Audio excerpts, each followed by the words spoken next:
Les conseils pour une bonne rentrée en fac de droit, jour numéro 6. Et j'arrête pas de le répéter tous les jours, abonne-toi avant, parce que je fais des vidéos tous les jours sur le droit des affaires et le métier d'avocat. Et souvent on me demande comment est-ce qu'on est censé prendre en note le cours. Il est utopique de penser qu'on peut reprendre mot pour mot le cours qui est dicté par le professeur. Très souvent, les profs débitent, ils bombardent, voire certains profs parlent leur cours, et ça c'est beaucoup plus agréable, beaucoup plus facile à comprendre lorsque le cours est amené un peu comme une forme de discussion. Mais du coup, la difficulté c'est quoi? C'est de savoir ce qu'il faut prendre et ce qu'il faut pas prendre. Vous avez toujours cet étudiant dans un coin de l'amphi, trop souvent devant d'ailleurs, qui tape à un rythme effréné, qui réveille tout l'amphi avec son clavier et qui arrive prendre à la virgule. Force à lui, mais ça, c'est pas toujours utile. Comme j'ai dit dans la vidéo d'hier, l'option du dictaphone est une option possible avec toujours l'autorisation du professeur. Mais on est en 2025, bientôt en 2026, et aujourd'hui, on a vraiment beaucoup avancé sur la reconnaissance vocale et donc la prise de cours de manière automatique.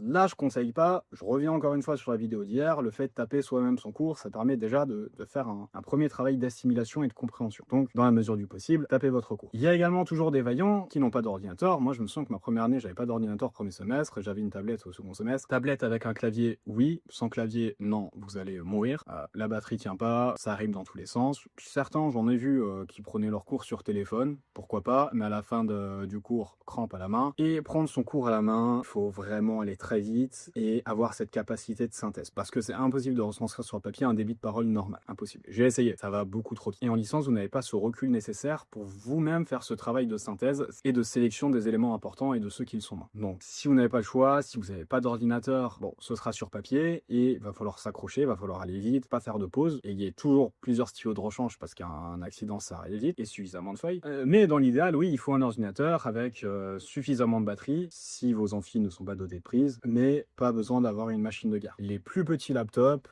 suffisent amplement, les notebooks, pas besoin d'aller sur un MacBook. Déjà un MacBook Air, c'est le top du top. Ceux qui viennent avec un MacBook Pro, c'est overkill, ça sert à rien. Clairement, je vous le dis, ça sert à rien, c'est beaucoup trop puissant pour ce que vous allez en faire. En tout cas, tous les ordinateurs à plus de 1000 euros, pour ce que vous allez en faire uniquement pour la fac, c'est beaucoup trop. Allez sur des entrées de gamme à 300, 400 euros. Vous prenez un logiciel de traitement de texte, celui qui vous plaît, celui sur lequel vous êtes plus à l'aise, et un lecteur PDF. Ça, c'est l'idéal pour vos prises de notes. Et dernier point, par pitié, arrêtez de synthétiser les cours avec ChatGPT. Faites-le vous-même. Encore une fois, premier travail de compréhension et d'assimilation du cours. Il y a plein d'outils qui vous facilitent le travail, mais ce sont des outils qui ne vont pas vous faciliter la réussite. Ça, c'est une note de phrase. Note-la, note-la. À demain pour la dernière vidéo.